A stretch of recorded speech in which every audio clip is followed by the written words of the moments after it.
සියලුම දෙනාටම සුබ දවසක්. අද මම කතා කරන්න බලාපොරොත්තු වෙන්නේ තක්කාලි වගාවක් නිවැරදිව පොහොර භාවිතා කරන්නේ කොහොමද කියලා.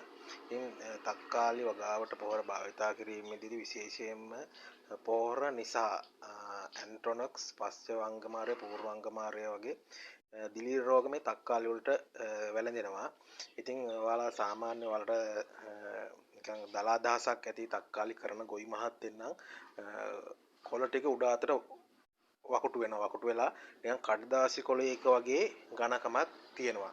ඉතින් මේක ඔකට්ටිය කොඩයක් කියලා මේකට තෙල් පාවිච්චි කරනවා. ඉතින් කෘමිනාශක වර්ගයේ කෘමිනාශක පාවිච්චි කරාට මේක හරියන්නේ නැහැ. ඒ හේතුව මොකක්ද දන්නවද? ඔයාලා පාවිච්චි කරන පොහොර වර්ගය. ඉතින් මේ පොහොර වර්ගයේදී තක්කාලි වලට තක්කාලි සඳහා මියුට්‍රියම් පොටෑසියම් ඒ කියන්නේ රතු කුඩු භාවිතා කරන්න බෑ. ඒ කියන්නේ රතු කුඩු මිශ්‍ර පොහොර වර්ග තක්කාලි වගාවට භාවිතා කරන්න බෑ. මේ තක්කාලි දුම්කල අර්තාපල් වගේ දේවල් වලට මියුට්‍රියම් පොටෑසියම් ඒ කියන්නේ පොටෑස් කුඩු මිශ්‍ර පොහොර වර්ග භාවිතා කරන්න බෑ. මේ පොටෑස් කුඩු මිශ්‍ර පොහොර භාවිතා කරාන් පස්සේ තමයි මේ රෝගේ එන්නේ. ඉතින් මේකට හොඳම පිළිවෙමක් වශයෙන් අපි අත්හදා බැලීම ගොඩාක් කරා සාර්ථකයි. එතකොට මේකට සුදුසුම පොහොර වර්ග ටිකක්. ඉතින් ඒයින් මම මේ පෙන්වන්නේ යාරමිලා කම්ප්ලෙක්ස් එක. මේක ඉතින් පැල අවධියේදී යොදන්න පුළුවන්. ඉතින් ගහේ වර්ධක අවධිය දක්වා මේක යොදන්න පුළුවන්. ඊට පස්සේ මේක ඒ වගේම කැටපොහොර එකක් මේක යොදන්නත් පුළුවන්. මේ පාට මේකෙත් නියුට්‍රියම් පොටෑසියම් නැහැ. මේකේ මිශ්‍ර අනුපාතය 15යි 15යි 15.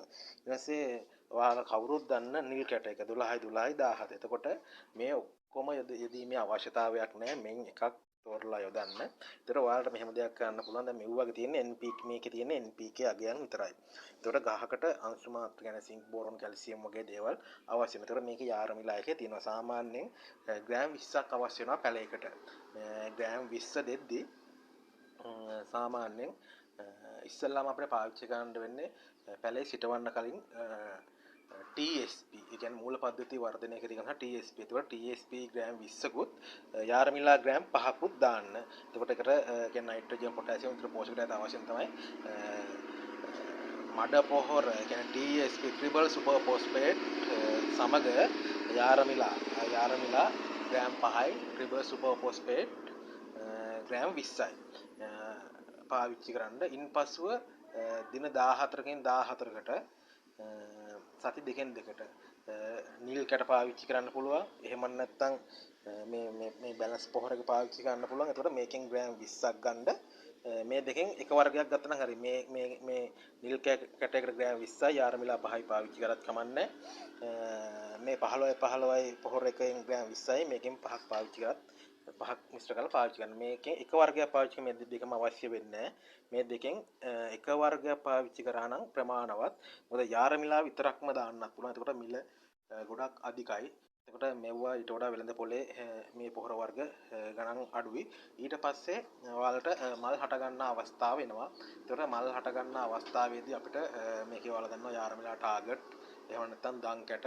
ඉතින් ඒ වගේ දේවල් පාවිච්චි ගන්න පුළුවන්. එතකොට විශේෂයෙන්ම සැලකිලිමත් වෙන්න ඕනේ මේ ගන්න එකකවත් පොටෑස් කුඩු. සාමාන්‍යයෙන් ඔයාලා දන්නවනේ රතු කුඩු කියන්නේ මොනවද? රතු කුඩු මිශ්‍ර වෙලා තියෙන්න බෑ. එතකොට සම්පූර්ණ රතු කුඩු පොඩ්ඩක්වත් තියෙන්න බෑ. එතකොට පංගුවක් කැට පොහොර දෙනවා කිලෝ 50යි වගේ බෑග් වල කුඩු රතු කුඩු පොඩි ප්‍රමාණයක් මිශ්‍ර වෙලා තියෙනවා. එතකොට මියුට්‍රියම් පොටෑසියම් තියෙන්න බෑ. පොටෑසියම් ලැබෙන්න ඕන වෙන ක්‍රමවේදයක් තියෙනවා. ඉතින් ඒ ක්‍රමවේදය හරහා තමයි මේ වගේ මේ පොටෑසියම් ලැබෙලා තියෙන්නේ. මේ වගේ මියුට්‍රියම් පොටෑසියම් කියන දේ අඩංගු නැහැ. ඉතින් එහෙම තමයි මේක යොදන්න ඕනේ. එතකොට ඔයාලට දිලීර හානිය පාලනය කරගෙන හොඳ වගාවක් බලා ගන්න පුළුවන්. එහෙම කරපු වගාවක් ඔයාලට මම වීඩියෝ වලට බලා ගන්න පුළුවන්. මම දාන්න මේ වීඩියෝ එකේම රැඳිලා ඉන්න මම එහෙම කරපු වගාවක්. එතකොට කහ වෛරස් එක එන්නේ නැහැ. ඊට කෘමිසත්තු පාලනය කරගන්න ලේසි. එතකොට අධික ලෙස දිලීරනාශක කෘමිනාශක වයන්නේ. මොකද ඔයාලා තේරුමක් නැතුව කෘමිනාශක යොදන්නේ ඔන්න ඔය හේතු නිසා. කොළ කොඩ වෙලා කියලා තක්කාලි ගහ කොඩ වෙලා කියලා වෛරස් එක ඇවිල්ලා කියලා දිලීර ඇවිල්ලා කියලා ගහනවා. ඉතින් අපි විසින්ම පාවිච්චි කර පොහොර වල තමයි ඔයාලා මේක දන්නේ නැතුව ඇති මියුට්‍රියම් පොටෑසියම් තක්කාලි වලට පාවිතා කරන්න බෑ. පොටෑස් කුඩු. එතකොට තක්කාලි වලට පොටෑසියම් දෙන්න මේ වගේ තියෙනවා 12 17 කියන මේකේ percentage එකක් වශයෙන් ගත්තොත් 17ක් පොටෑසියම් තියෙනවා. මේකේ තියෙනවා යාරමිලාගේ 18ක් තියෙනවා පොටෑසියම්. මේකේ තියෙනවා 15ක්. එතකොට මේ දේවල් වල පාවිච්චි කරන්න පුළුවන්. එතකොට මේ වගේ කුඩු තියෙන්න බෑ. කැටපමණයි තියෙන්න පුළුවන් වෙන්නේ. එතකොට මල් අල්ලා උදේ කියන්නේ දෙවෙනි පොහොර මුරේ දාලා තුන්වෙනි පොහොර මුරේ දාන්න යද්දී ඔයාලට පාවිච්චි කරන්න පුළුවන් දන් කැට එහෙම නැත්නම් යාරමිලා ටාගර්. මේ තියෙන්නේ මල් හට ගන්න අවස්ථාවේදී පාවිච්චි කරන්න සුදුසු පොටෑසියම් තියෙන පොහොර වල මේ දන් කැට. මේකේ නියුට්‍රියන් පොටෑසියම් අඩංගු වෙන්නේ නැහැ. මේක 15යි 5යි 20 තමයි මේ දන් කැට එකේ රේෂියෝ එක. එතකොට ඔයාලට වෙළඳ පොලෙන් බලන්න 15යි 5යි 20 තියෙන රේෂියෝ එකක් තියෙන දන් කැට එකක් පාවිච්චි කරන්න පුළුවන්. ඊට පස්සේ යාරමිලා ටාගට් එක. ඉතින් මේ යාරමිලා ටාගට් එක මේක සුදු පාට හොරු අලු පාටක් තමයි තියෙන්නේ. සුදු පාට හොරු පාටක් තියෙන්නේ. ඉතින් මේකේ 13 එතකොට පොටෑසියම් 21ක් තියෙනවා. මේකේ පොටෑසියම් 20ක් තියෙනවා. එතකොට මේ දෙකෙන් එකක් පාවිච්චි කරන්න පුළුවන්. එතකොට අපිට නියුට්‍රියන් පොටෑසියම් භාවිතා කිරීමේ අවශ්‍යතාවයක් නැහැ. එතකොට මේක තමයි පාවිච්චි කරන්නේ. මේකෙමුත් ග්‍රෑම් 25ක් ප්‍රමාණවත් වෙනවා වගාව සඳහා. ඉතින් ඔයාලට බලා ගන්න පුළුවන් මම මේ තක්කාලි වගාවක් කරලා තියෙන අපේ ගොවි මහත්තයෙක් ලොකු පාම් එක.